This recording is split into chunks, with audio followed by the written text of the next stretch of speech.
Hey everybody, I'm Damien and welcome to my channel Bromeliad Boss. If you're new here, welcome and thank you for joining. If you've already subscribed, thank you so much. Your support means everything to me and it's gonna help me continue to make more really amazing content for you guys. Today I have a really exciting trip planned. I'm actually going to Tropiflora. When I lived in New York, I used to buy from them before I even knew anything about them, and now I never dreamed that I'd be living an hour away from them. They have one of the largest collections of air plants and bromeliads in the world, so they are serious. Dennis has been collecting plants from the wild along with his wife Linda. They're amazing people and their adventures are just something I dream about doing one day. So I'm super excited to go. It's always a good day to go to Tropiflora. It's beautiful there. It's a beautiful day here in Florida. And let's go check out some amazing plants. I'll see you guys in Sarasota. So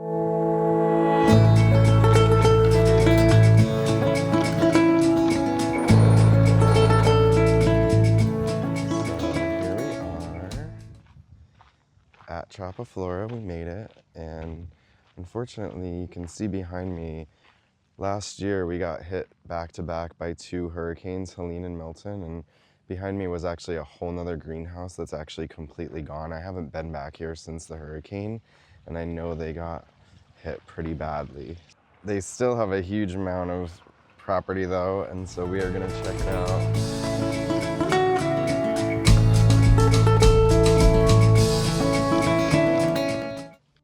Hello, how are you? Good to see you. So this is actually the office here at Tropiflora. You check in before you go shopping, and it's just got all these little artifacts from Linda and Dennis's travels over the years and adventures, explorations. There's this giant anaconda skin that's actually up on the wall, which has always fascinated me. There's actually some pictures here of him with an anaconda. I don't know if that is the one, but it's one of them. But yeah, it's very cool. And they've definitely been all over the world. It's pretty amazing. Oh, look at this sign. How cool is that? We've got the Bromeliad hunter, Mr. Dennis Cathcart. Love that. As you guys know, I actually also raise poison dart frogs. So this is what tribal peoples would use to actually use that poison dart poison to hunt with. So that's pretty cool. This is the man, the legend, Mr. Dennis Cathcart, founder of Tropiflora, Bromeliad hunter extraordinaire. And it's an honor to meet you. I'm super excited that I get a chance to finally meet you after all these years. I've been buying plants for you for a long time. So thank you for having me and coming to speak to me. It's honestly a dream of mine to go out and find bromeliads in the wild. It's like so cool. That just... You need to do it. I know. I've been to Costa Rica.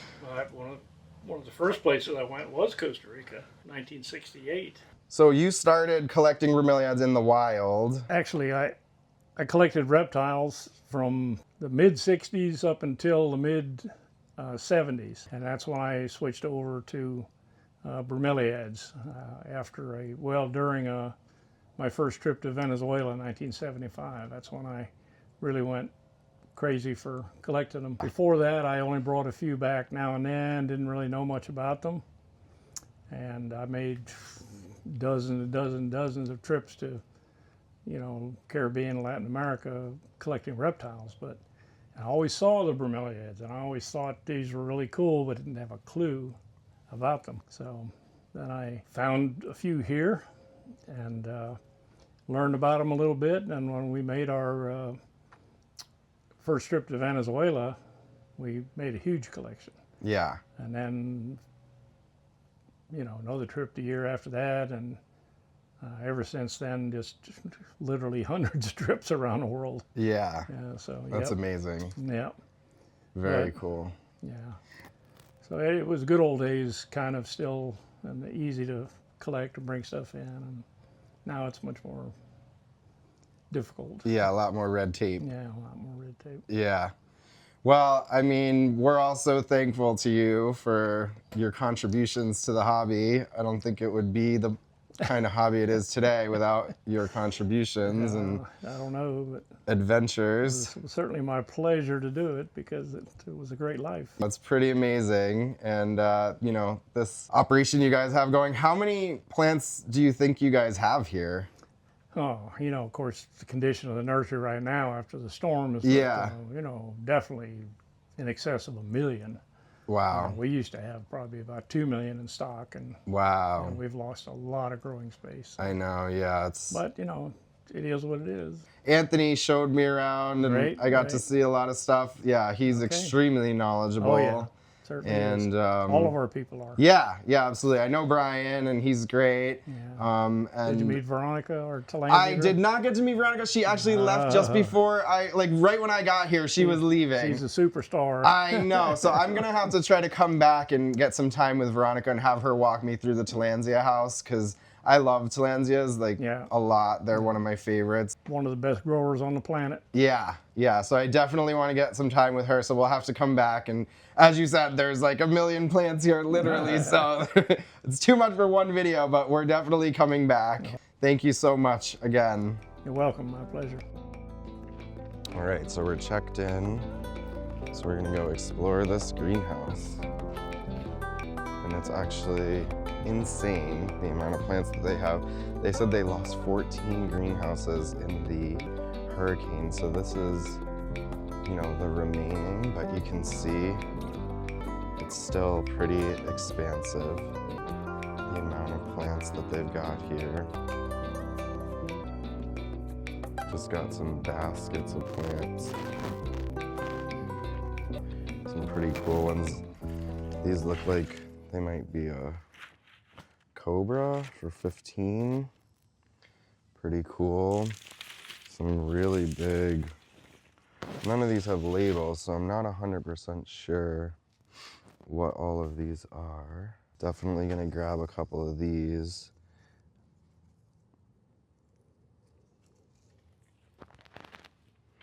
Wow, so this is a nice Imperialis Alcantara rubra, I believe, and she's $300. You can see the size of this plant. I actually have this plant at home, and I got it from Marty at Jungle Gems.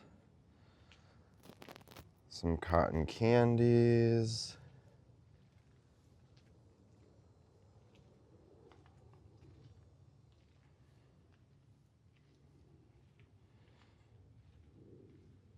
Love the color on these. Look at how pink those are. High intensity.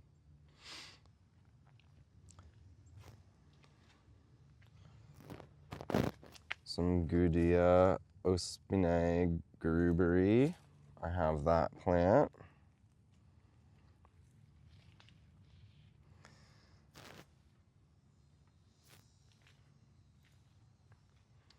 So here's the Neo section. We've got Neo Royal Beauty,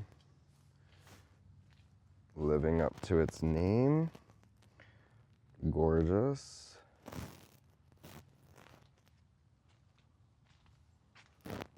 These are cool. Sort of candy striping.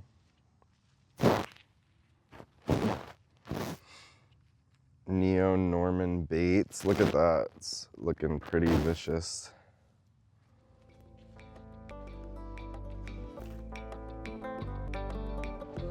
So here it is, and there's a lot of plants here still. I mean, they've lost a lot, but there's still so much. And then across the way, they've got all these Tillandsia greenhouses.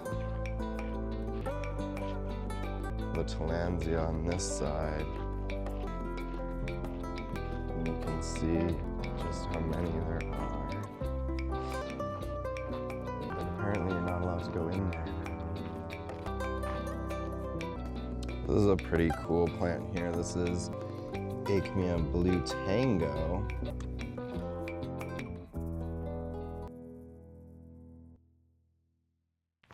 This is a pretty nice plant here.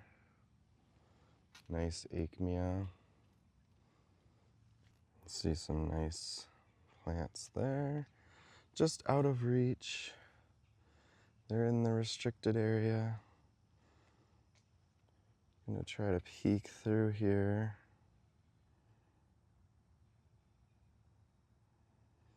But yeah, this is all the area that you're not allowed to go in because these are a lot of their rare plants and inventory for the website. So that's all restricted. Another really beautiful plant. This is Acmea Tropic Torch Red. I actually do have this plant at home and I love it. And here's the man of the hour. This is Brian, and he actually runs the Bromeliad grow house. So I'm gonna have a chat with him.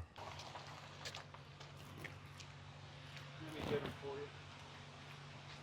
He does the Cryptanthus. Yeah, so here we are in the sort of arc of Tropiflora at this point. Obviously, they took on a lot of damage during the last 2 hurricanes last year. 3 hurricanes. 3 hurricanes, okay, yeah. We got damage from all 3. Oh, wow. So yeah, you guys really got slammed. So this is kind of like the little arc they've set aside here where they've got a lot of their species and hybrids that have needed a little bit higher temperature.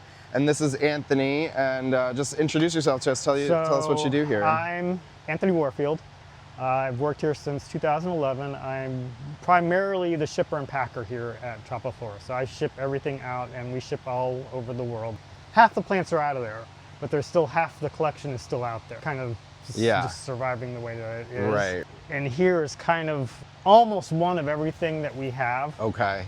So that's what's in here. I mean, there are things that we've taken out that we have that are growing in here because they need to be a little bit warmer. Right. Yeah, definitely you could feel the temperature difference in here. Out in the Cravo, Cryptanthus they're from Brazil. That's where they're native to. Okay.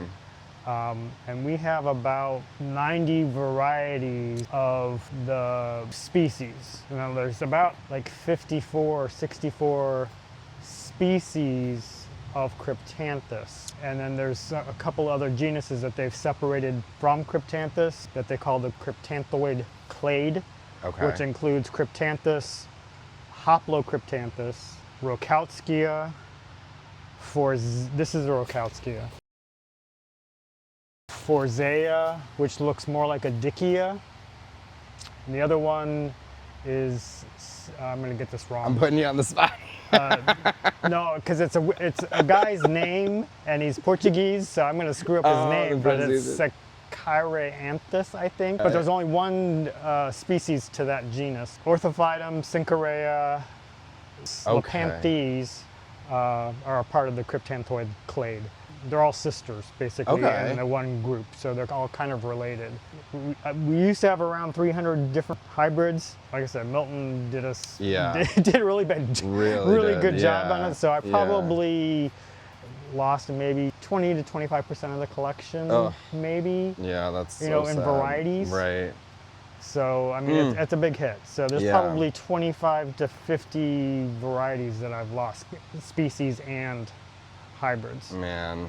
So for the most part, Cryptanthus are pretty easy to grow. They want to stay evenly moist. So for a lot of northern people, you're going to grow them the same way you would grow an African violet. So they want bright, indirect light, evenly moist. They want food. You have to feed them. They are terrestrial, so they're not epiphytic. Right. They grow in the ground. Yeah. And the places that they occur basically are within yards of the beach of the Atlantic Ocean. Okay. All the way to the Restinga and Caatinga areas, which is kind of like a chaparral type of area, and inland like Bahia, Minas Gerais areas in Brazil. It's a little bit more rocky, scrubby type of environment. It's not, I mean, everyone thinks of Brazil and you think of the Amazon rainforest. Brazil has lots of different types of environments within Brazil. Brazil's a huge country. It almost takes up, I'm going to say, not half the continent of South America, but it's a pretty good, it's a big chunk of it.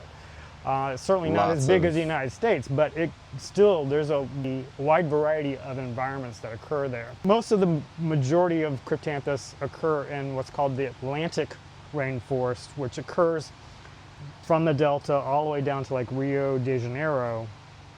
And it's a band anywhere from 20 miles to 60 miles wide along the coast of Brazil, from the Delta all the way down to about Rio de Janeiro. As you get further south to Sao Paulo, the environment gets a little bit more rocky and a little bit definition of a wet and dry season. And that's where some of them occur at. The ones further inland, like I said, they come from Bahia and from Minas Gerais, definitely have a wet and dry season. And like I said, they look more like Adickia than they do anything else. Well, show us the collection here. Back to Cryptanthus. Yes, back to it. Okay, so I'm already seeing things that are like piquing my interest. Like, this is really beautiful. So this is an old hybrid. It's probably from the 1950s. It's called my gosh.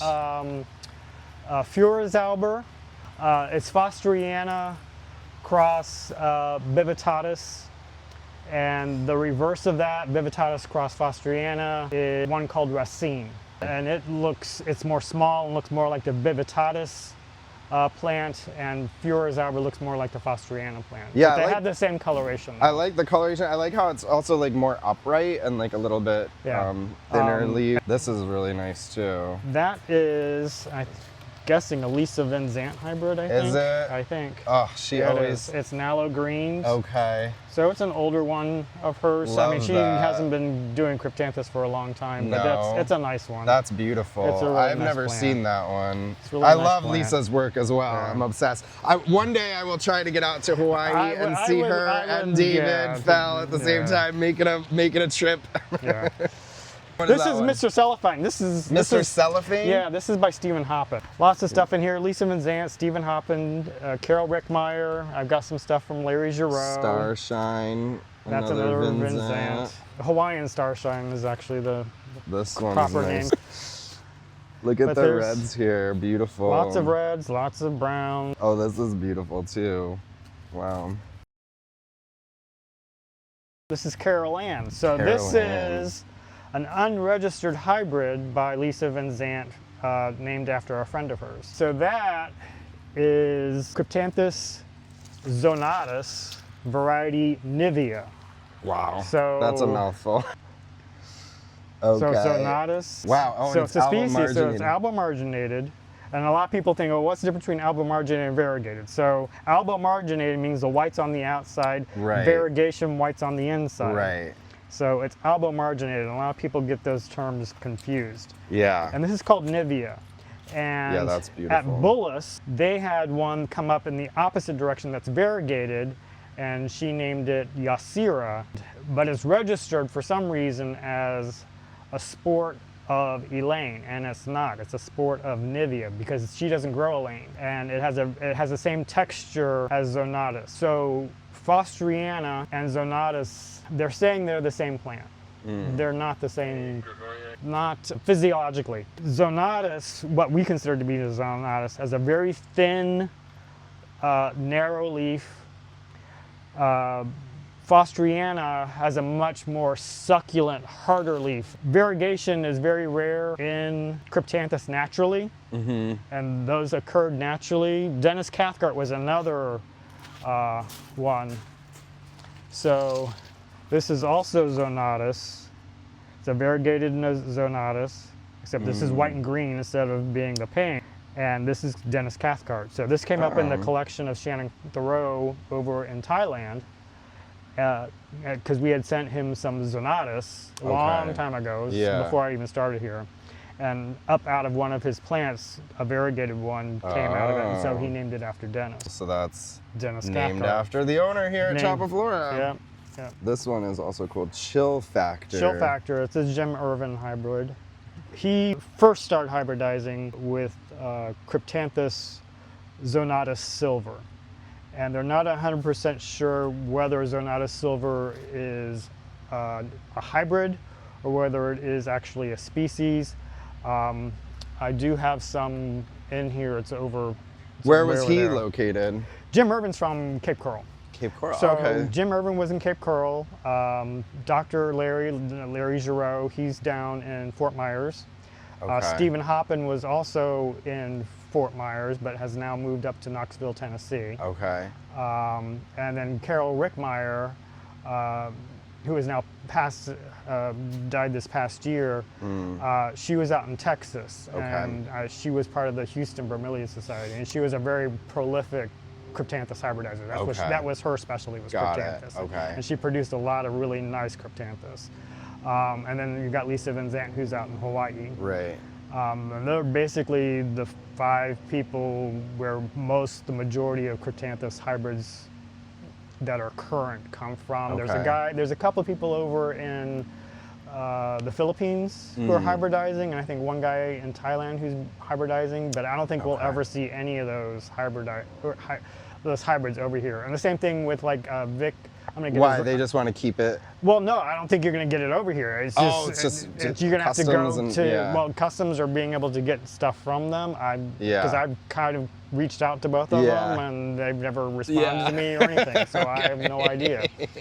Again, the same thing with Australia. Vic Przowski, or I probably screwed up his name, did a lot of cool Cryptanthus hybrids too. There's a lot I would love to get from him. Yeah. David Cross is another Australian hybridizer, and actually we have a couple of his only because Carol Rickmeyer had gone physically to Australia and brought some back. Got it. This is actually one of his called Kakadu. Oh. So that's an Australian hybrid. It's got some cold or heat damage to it, but I mean it's a really nice. Very festive. It's really nice. It turns this kind of reddish, red color all over. Right now it's kind of Kakadu. Why are there so many tags? What is that? Just in case you lose it? Well, because that's how many pots I've lost. Oh no! Yeah. This is like an RIP. Yeah. Oh, sad. Okay. Oh my goodness. There you like can I said, the house out there got damaged. So that breaks my heart. Some of the things I've got down to 1 plant. Oh so no! That's how much of well, I've at least lost. if you have one, there's hope. There's right? hope. We can start over again. It just means another 5 years or something to start over. Oh my gosh. But is this a Pitcairnia? Yeah, it is a Pitcairnia. This is, what's she? Stephen Hoppin. Okay, we were just talking about. Yep.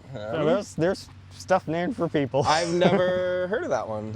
There's stuff named for people.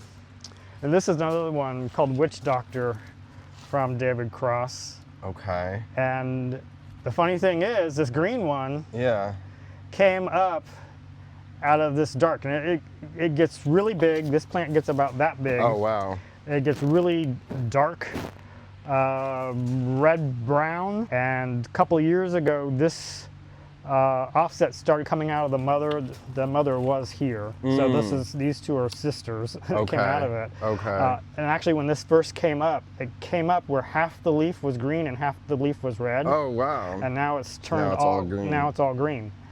I thought it was going to variegate or something, but it's turned all green now. Huh. So interesting. And that's really strange. Cryptanthus produce sports, so sometimes you'll get something that just pops up for any unknown reason. Right. Just something strange pops up. And then once it pops up and it's stable, and you go through a couple generations and it comes up the same thing, generally you're allowed to name it and register it as a new hybrid, as a sport of this. Okay. So Carol Rickmeyer produced a plant a long time ago called Red Baron.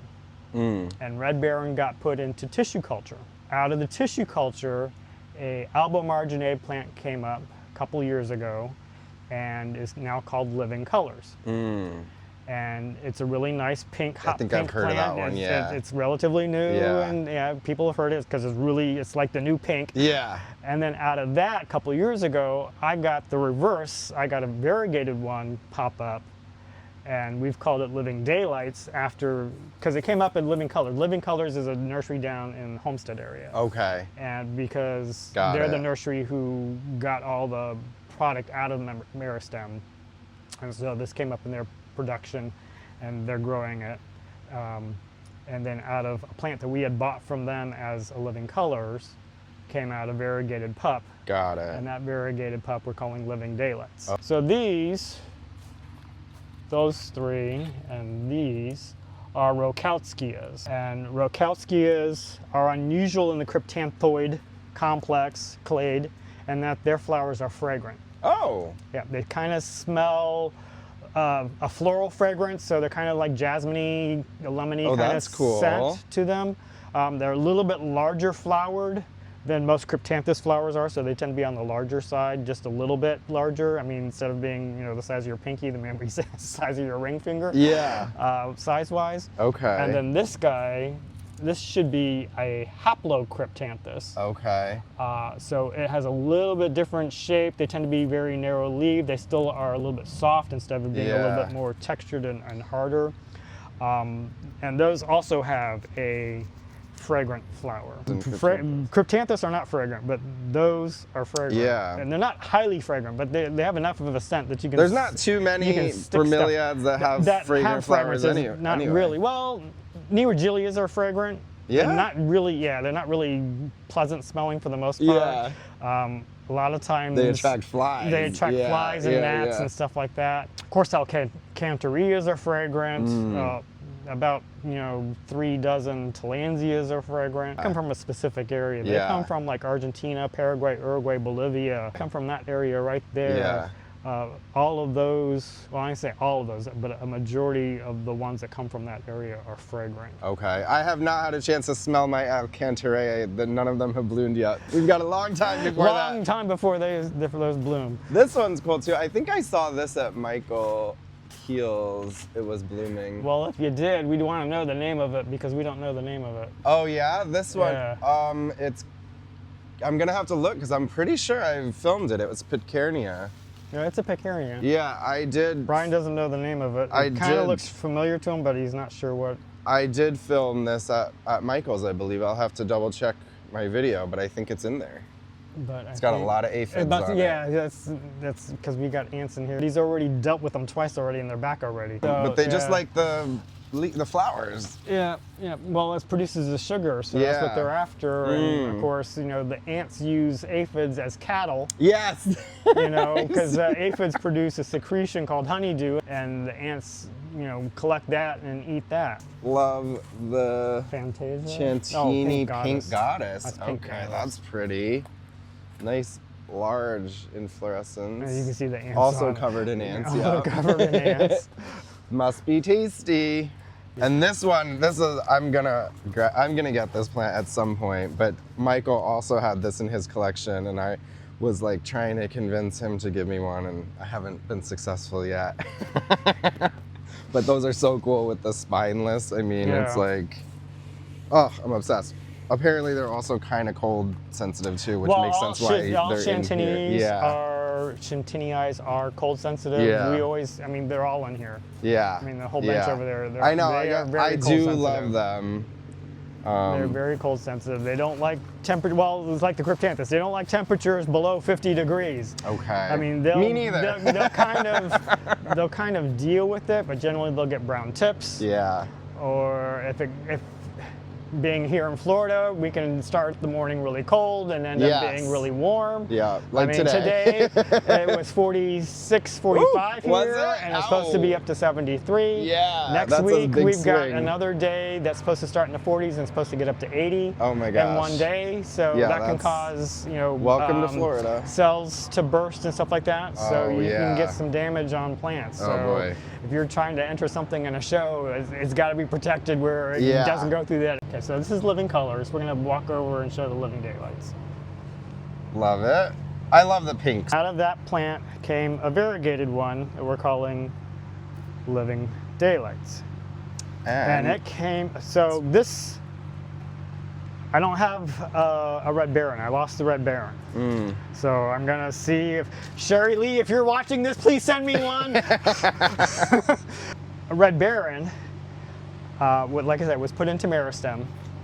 And through that process, they treat it with chemicals and stuff like that to get the meristem to split up into a whole bunch of separate cells and stuff like that. So a new plant will start. And this is stable.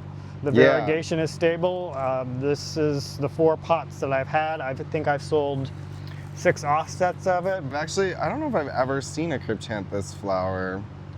I mean, the botanical name, the Latin name, Cryptanthus, means hidden flower. Oh. So it's not very hidden, but compared to other bromeliads, yeah, not as showy. It's not as showy. It's right there in the plant, and actually some of them are hidden. This guy here, this is Cryptanthus lutherianus, named after Harry Luther, who used to be the Bromeliad guy. I've heard of him. He was very famous. He is now dead. But he was the Bromeliad guy. He was the identification guy at Selby Botanical Gardens. Okay, that's why I've heard of him. Bromeliads were his thing. Actually, Cryptanthus was his favorite genus. However, when this one was discovered, it got named for him, but he didn't like the plant. He thought this plant was the ugliest plant ever. Oh my God. I mean, it's definitely different than the rest.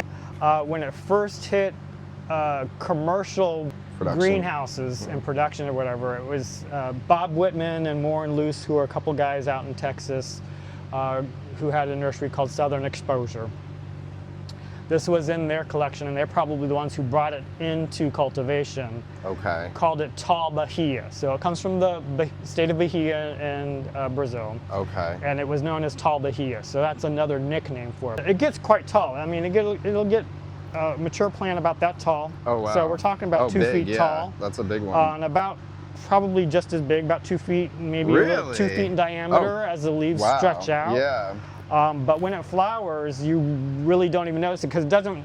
Most Cryptanthus flatten out when they come to flowering. This one doesn't. It stays upright, and the flower is like right in the center of that, and you don't even see it flower, which is kind of well, that's sad. cool that that's the name of it. I didn't realize that was like the Latin, hidden flower. That's hidden pretty flower. cool fact. That's the Love cool that. fact for that. What is this guy? Is this a Cryptanthus? That is not. That is an ananas.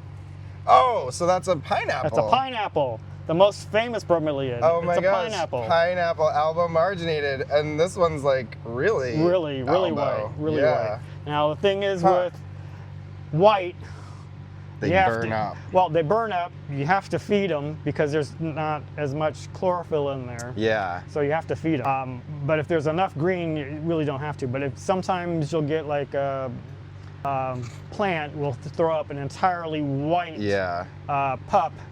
Don't take it off because that pup will die. If you leave it attached to the mother plant, it'll live. I had one and it didn't live. It was doing so well, and then all of a sudden it was just gone. Yeah, it's gone.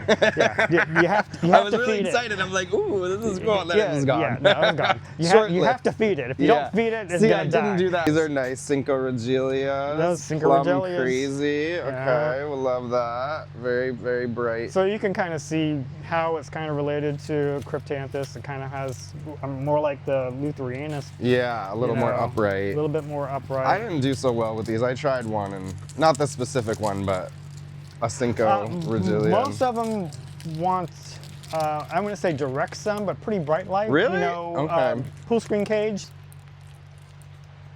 Ecstasy. That's a nice one too. Sharon Peterson. That name's come up before. From Australia.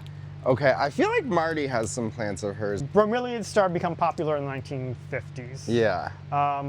Mulford Foster, who was a collector who lived up in the Gainesville area, he started collecting bromeliads back in like the 1930s. Okay. And he and his wife Racine, who the Cryptanthus raciniae is named for, and she has a number of plants named for her, so does Mulford. Yes. Mulford has a lot of plants named for him because they collected a wide variety, not just bromeliads, but they've collected anthuriums and like Fosteriana or something, right? Yeah, like that's like the Echmea Fosteriana. There's Nerogelia Fosteriana.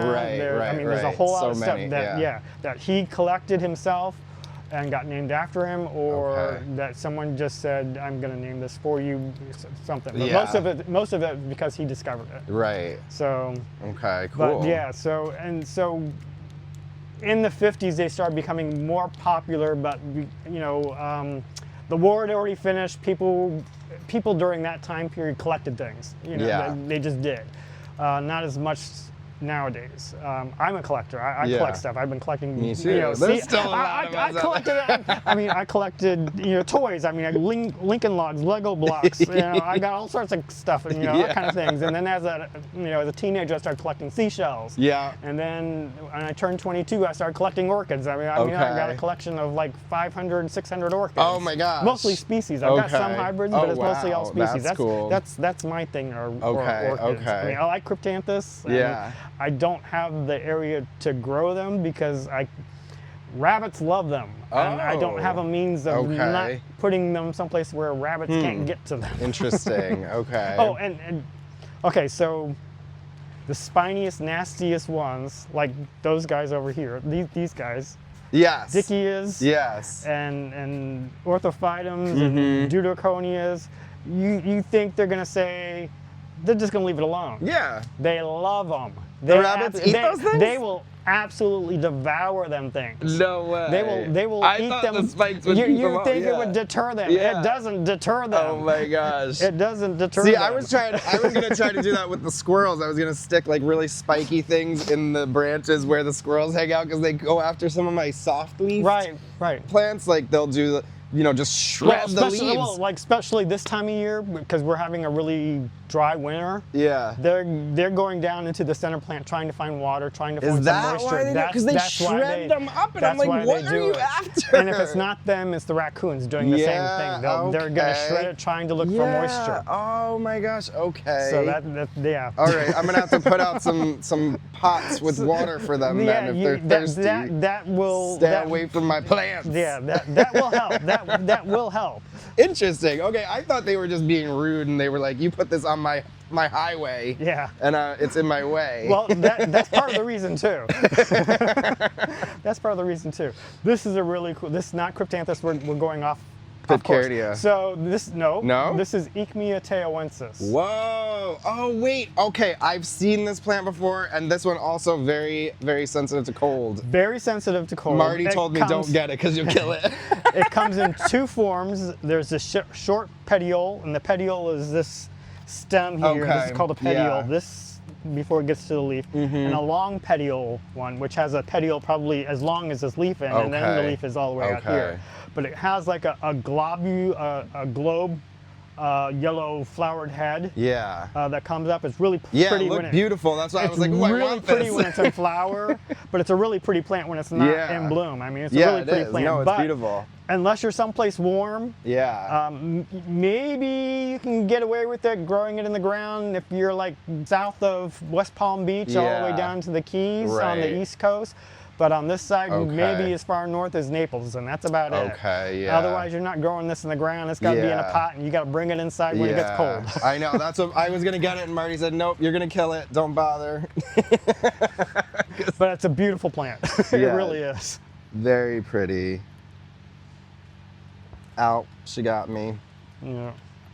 Yeah, it does have some really nasty spines on the stem. The leaves aren't too bad, but it's the stems that have the spines.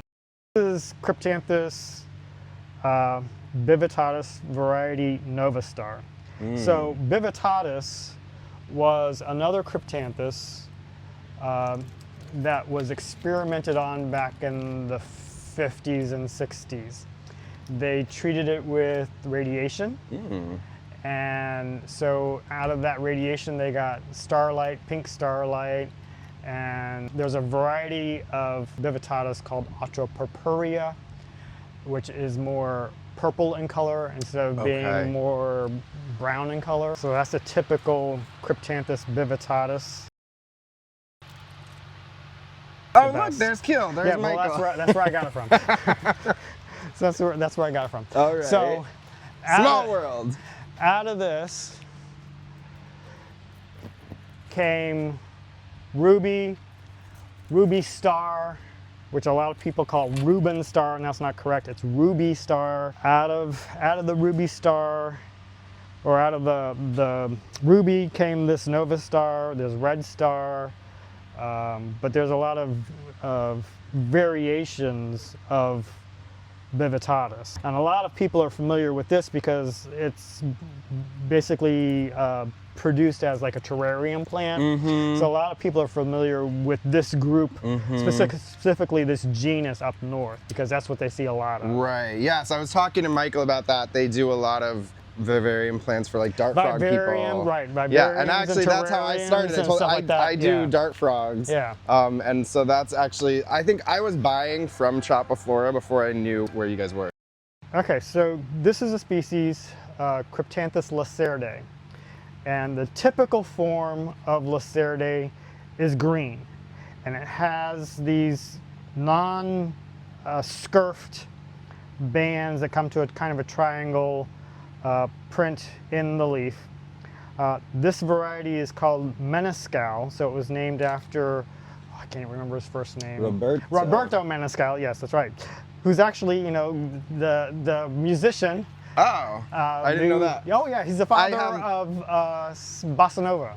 Oh my gosh. Yeah. Okay, I have the Achmea, that's why I know it, because I got it from you guys. But he's a musician. By trade, he's a musician, and he's a very good musician. Yeah. But he loves plants, and especially bromeliads. Okay. And he has this huge private garden. So this is Menescal. So it's a dark brown cherry, chocolate colored. It has these really long rhizomes in between the plantlets. Oh, that's a rhizome? Yeah. Oh, yeah. So that looks like another pup almost. Well, it's going to be a pup, but it's going to come out like down here. This can be anywhere from a couple inches, like 3 or 4 inches, to like 2 feet. Using this as a mother plant, either as pollen or as the mother for the seed, it has a very strong influence on progeny that have it in its parentage, whether it's direct or generations away. Oh, that's beautiful. Wow. This is Miss Abigail. This is, actually, we didn't talk about him, Edmonston. So Edmonston is another hybridizer, and he's in Louisiana. And he's done about, I'm going to say about 3 dozen Cryptanthus hybrids. Yeah. Most of them are really, really nice. I mean, one of my favorite ones is over there, but it is not looking good right now. Because it gets huge. I mean, for Cryptanthus, it gets like this big. Oh my God, I had no idea that they got that big. Oh, it gets huge. I mean, it gets really huge. Okay. I mean, see, and the thing is, you're seeing this, it's not, nothing's been taken care of, nothing's been grown out. And well, it's gone through trauma. Not that it hasn't been taken care of. I mean, Cryptanthus, you know, Lacerdae is probably the smallest one we have. Yeah. That's probably about this big. Yeah. And the largest plant that I have is a hybrid, and it probably gets about 24, 26 inches in diameter. Yeah. I've seen some people grow some of Jim Irvin's hybrids to like 3 feet in diameter. I've seen pictures of them in Puerto Rico, and they're like 3 feet in diameter. Wow. They're absolutely huge. Oh my gosh. Because Cryptanthus are terrestrials, the pot does determine the size of the plant. Oh. Where with an epiphytic bromeliad, it doesn't matter. Right. You could have a huge plant growing in this little 4-inch pot, because I've seen it. Yeah. You know, and that pot is just there. It's just there. Right. Looks. Where it's just there for looks. That's all it is. But with Cryptanthus, the size of the pot determines the size of the plant. Oh, interesting. Okay. So generally, you want to give them at least a 5-inch pot. Yeah. But the bigger the pot you can provide it, the bigger the plant will get, unless it's a small plant to begin with. Bivitatis is a small plant. It's a small Cryptanthus. Yeah. It generally matures out at about 6 to 8 inches. That's a normal mature sized plant. Some people, I know people, I've seen pictures of people up north, and it's a little 2 or 3 inch plant. Right. It's like, just move it up a little bit. Just barely surviving. Yeah, it's barely surviving. And a lot of things, people will grow them as succulents. Yeah. For some reason, and not water it every week. Yeah. They'll water it like every 2 or 3 weeks, and they like to stay evenly moist. And like I said, they like to be fed. So we use Osmocote, which is 6-month time release. So we do a twice-a-year feeding on them when I'm on top of it. Yeah. You can foliar feed them as well, which means taking a water-soluble fertilizer like an orchid fertilizer, something that's high in nitrogen, 20, 20, 20, 20, 10, 20, 20 something. Yeah. 18 is all right, you know, but you want the numbers to be kind of high. Yeah. But don't use it full strength. Dilute it down, do it as a half strength or a quarter strength, and use that in your watering every single time. And then like every 6 waterings, just flush it out. If they're not outside, flush it out with some just clean water, and so you don't get the buildups of salts. Okay. Cryptanthus especially love to be fed. If they're not fed, the same plant will look totally different. Yeah. Well, we were looking like the voodoo doll, or not the voodoo doll, the witch doctor. When it goes out of food, it turns red. When it's fed, it turns almost black. Is how dark that gets. Okay. So the lack of food changes the coloration of the plant. Interesting. Even the size of the plant can dwindle down if the plant's not fed. Yeah. I mean, you've seen examples here of things that are really tiny. You know, that's an unfed plant.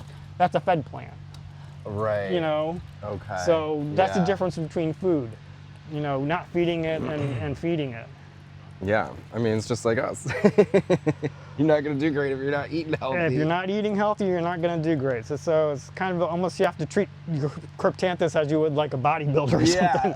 Feed them. Juice it up. Juice it up and feed them. Juice it up and feed them. The odoratas just lined up here. Keep them out of the cold. Yeah, they don't like the cold either. Well, they like the cold, but because we're trying to sell them, we don't want them damaged. Yeah, you want them nice and pretty. So this is an orthophytum, Orthophytum zanonii. However, it looks really like a Cryptanthus. But like I said, it's a sister. It's in a sister genus to Cryptanthus. But zanonii really looks similar to Cryptanthus bahianus. Some nice picarnias here. Septigera picarnia. So, I've never seen that one. It's got a red head and yellow flowers, I think. Okay, yeah, I haven't seen that one before. But I've seen pictures of it. It's really pretty. Guys, are these the autos, or no? This is Roberto Menescal, right? Yeah. Roberto Menescal, yeah. Yeah. Those are Roberto Menescals. Yep, love those. Super showy plant.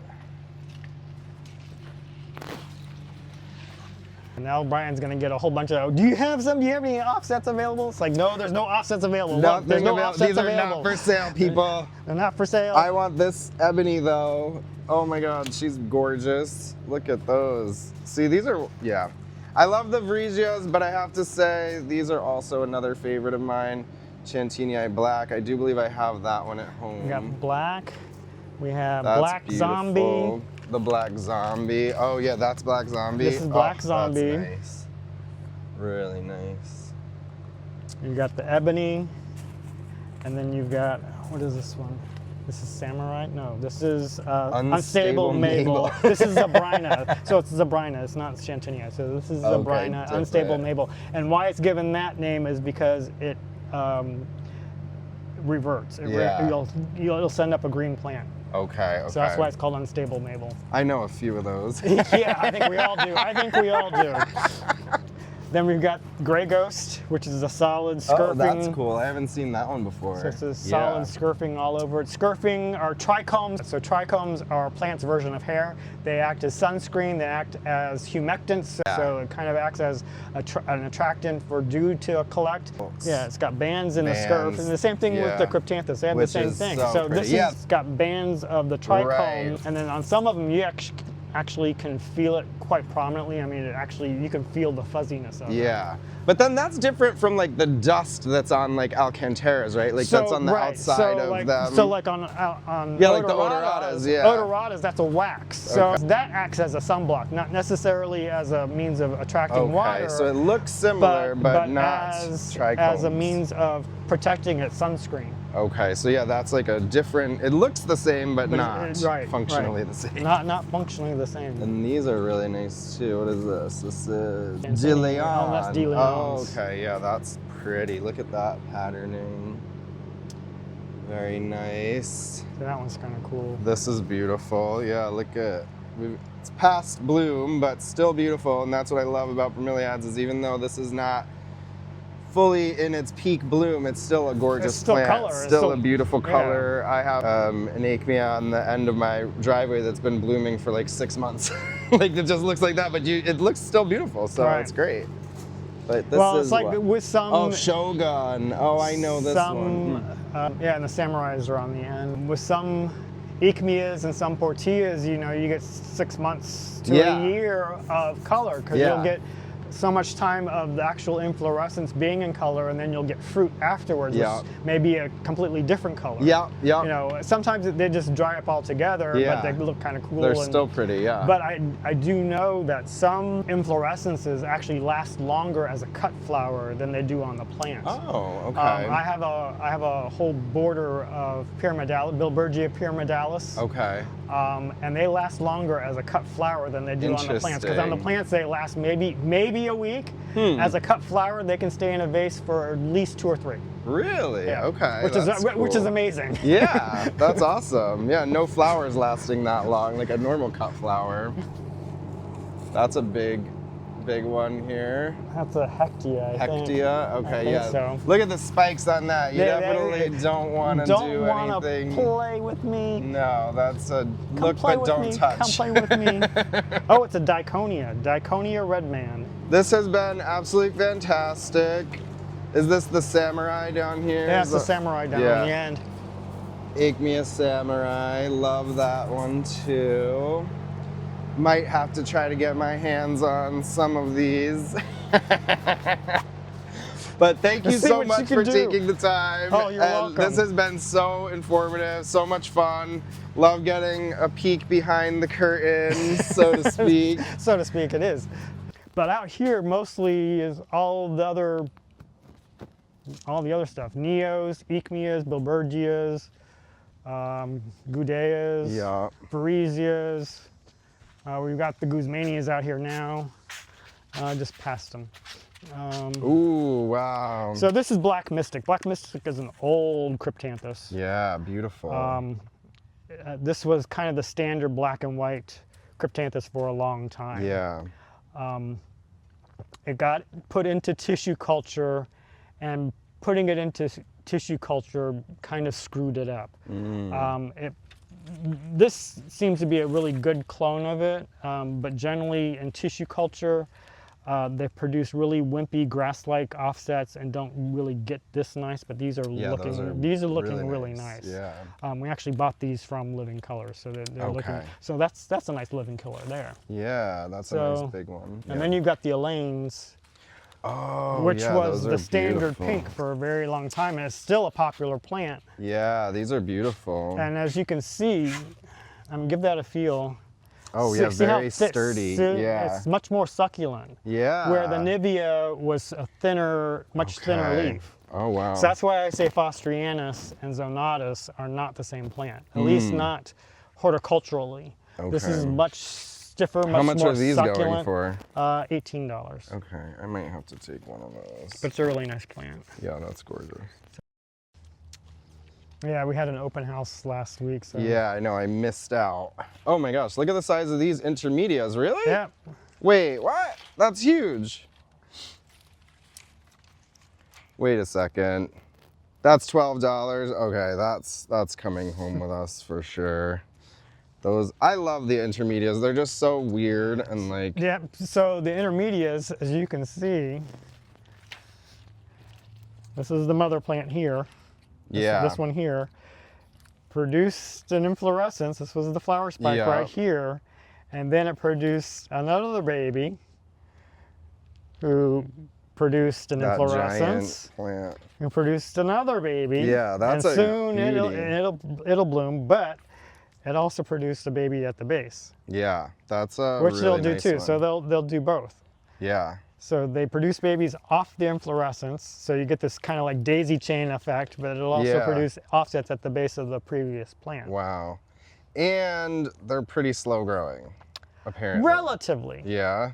I mean, you'll get one new pup? You'll get one new pup every year. Oh, okay. So it's not like you have to wait years for every new pup. That's not terrible. It's not terrible, but they don't put out a lot of offsets. It's not like you saw you're not getting you're not getting 4 on 1. Yeah. No, you're just getting one, and as it gets bigger, this, of course, this will start going, so you'll get more that way. Yeah. But it takes a while. I'm gonna have to take that one home. You've got this for one, sure. 1, 2, 3. So this is probably 3 or 4 years old. Okay. Yeah, that one's coming home with us for sure.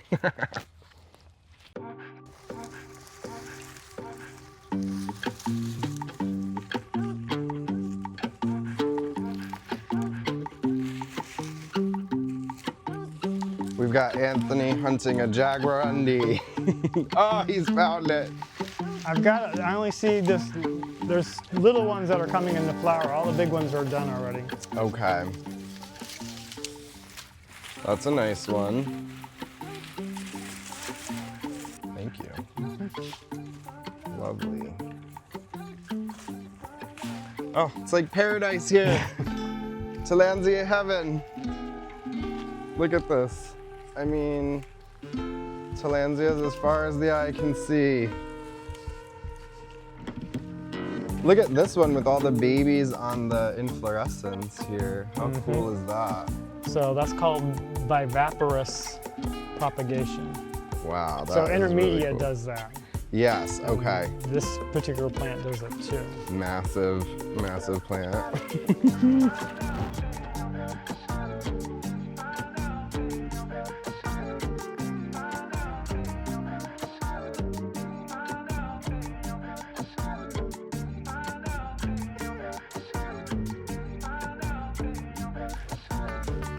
Are these Chipensis? Chipensis. Yeah. That one I have, but not. This might be, I don't know if these are Higantuscos maybe. Okay. Variety Higantusco. Which actually, we've been calling it Higantusco, but it actually might be a newly described species. This is more pinkish, like the well, even a lot of it depends on sun exposure. Yeah, it's getting more sun. So if you get more sun, it'll turn more pink and more burgundy in color. Okay. Yeah, look at, you got like the little purple flower. Very nice. I might have to take one of those too if they're... Well, those are expensive. You said you're on a budget. Those I know are expensive. Okay. Those are off budget for today. We'll have to budget come for back. today. You got post to my what do you call it? GoFundMe page. Yes, please support my channel. support my channel. Support my bad habits. So we can buy more plants. Obviously, it's for your entertainment. Okay, that's right. I do this for you. That's right. Support my bad habits. So this is part of the Tillandsia house. It is massive, and I have already gotten so much today that I'm gonna have to come back for another episode because there's just too much to show here, and we're gonna try to get some time with Veronica so she can really speak to us about what is in this house. And she's been working here for many, many years, so she's extremely knowledgeable. So hopefully we can get her to get on camera with us and do a little tour of the Tillandsia house. So definitely comment below if you'd like to see that, and make sure you subscribe so you don't miss it. I lost that one to the storm when it was, I lost all my shade, and a bunch of plants got burned, and I think that was one of them. So Delmar and Blue Tango are Grex mates. Okay. So they came out of the same cross. Blue Tango, taller plant, generally hip height, long skinny leaves. Electric pink and cobalt blue. Delmar is shorter, wider leaves, and more of a pastel pink, but it still has the cobalt blue tips to it. But it's a little bit more pastel pink than the electric pink. Got it. And then out of each of those, a variegated form came out of each of those. America for the Blue Tango, and Del Cielo out of the Delmar. Okay. Yeah, these are one of my favorites for sure. They're really pretty. They're very pretty. It still has the patent on it, so we cannot propagate it. Because Patricia Bullis, Bullis Bromeliads. Yes, Bullis. I do know them, patents many of their plants, and so we as another nursery cannot propagate those plants because it's under patent. Got it. And yes, you can patent plants. Yeah, yeah, very cool. I actually met Bullis at TPIE a couple years ago in Tampa. I know they're in Homestead. They're in Homestead.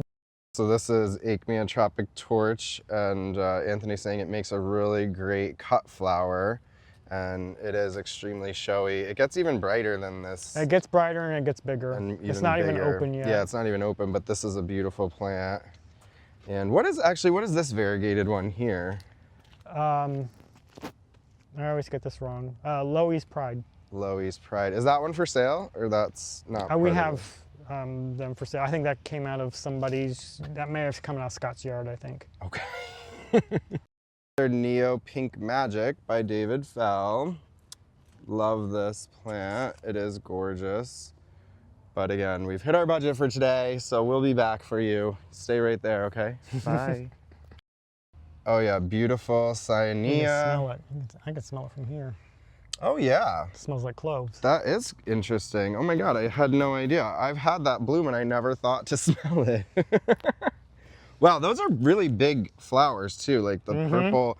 I feel like they're not usually that large. No. That's a huge version, Yeah. actually, which that might have to come with Well, I me. can say the Marullianas, the one long one you got, that flower gets almost twice as big as that. Wow, And okay, it's yeah. white, it's got white with a yellow throat. Oh, that's beautiful. But like I said, it has more of a lemon or jasmine scent. Okay. More floral fragrance. This is Okay. very spicy. I mean, you can smell the cloves in it. Yeah, that's great. Actually, And it's- throw her in my cart too, because that's a good one. That's coming home with us. And obviously the Guzmanias are super showy. Yeah. They're just 3 months of color. But these are what you guys, if you know anything about Bromeliads, you've seen a Guzmania at home. Guzmanias and Varieties Yeah. were hybridized in Germany a long time ago, the 50s and 60s, and they were specifically hybridized for indoor culture. They became one of the go-to plants for malls. Yes. For indoor decoration planters, or whatever, yeah. and the planters. This was one of the go-to Oh, plants because they yeah. could deal with the lower light, the inflorescent lighting and stuff like that. They could deal with the lower humidity because they're a tank type of bromeliad, so they hold their own water. But these were specifically hybridized for that type of environment. That's interesting, yeah. So these made malls beautiful around the world. Yep, they did. And I do love the orange. The orange is really nice. And they've got a really And they pretty come in inflorescence. pretty much most of the warm colors. It does have, you know, that purple one there, or kind of orchid color.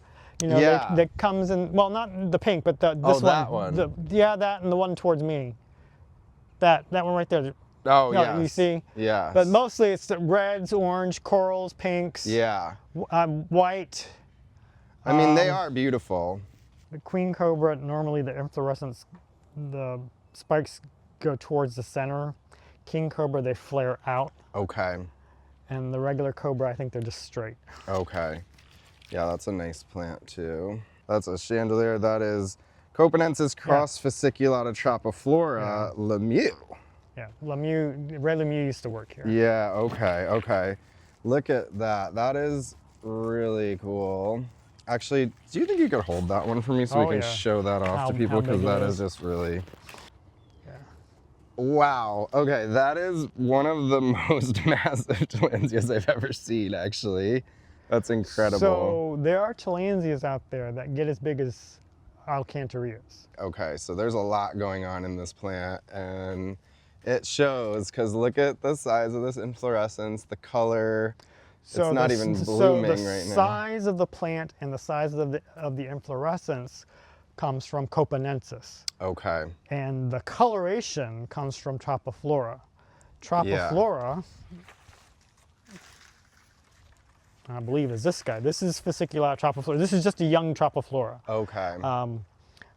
But this is fasciculata Tropiflora, and it's from Jamaica. Okay. And Dennis found this plant a number of years ago. I don't know how many years ago. This is Silverado. That's also a really beautiful color there. So soft pink. No, that's also a Cryptanthus hybrid. And you can kind of see the similarity Yeah. in the inflorescence. Yeah. Tillandsia Antonio? Yeah, that's opened up. Wow. Well, you know, as the bracts have opened up out of it. This is when it starts coming straight up, you know, it's really look tight. At that. So and then the petals start to inflate as they get and then up, they turn and then into they this. turn That really is a bright real pink. showstopper, And then they get small lilac colored flowers. Wow. That are scented as well, because the cyanea is scented, but instead of smelling like cloves, these smell like cinnamon. Wow, that's actually really stunning. And that's a Tillandsia too, which is crazy because it really doesn't look like one. It's a bigeneric. It's Tillandsia crossed with Wallacea.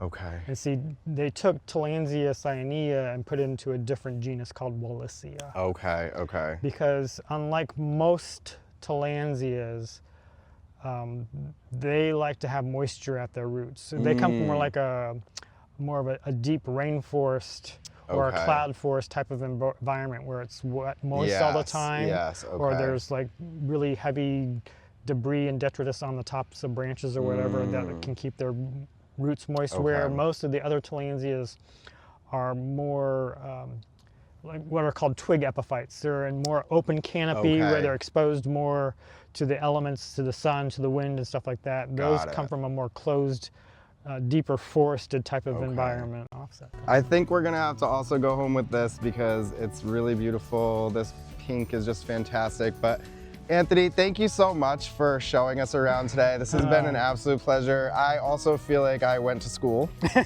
Sorry about that. No, it's amazing. I mean, I learned a lot. I hope all you guys did too. And we're definitely gonna come back and check out the Tillandsia house. But for today, I think we're gonna wrap it up. We're gonna lose our son pretty soon. And my battery's about to die, so this has been a fantastic episode, guys. Thank you so much. Please like and subscribe. Be sure to follow, and we'll see you next time.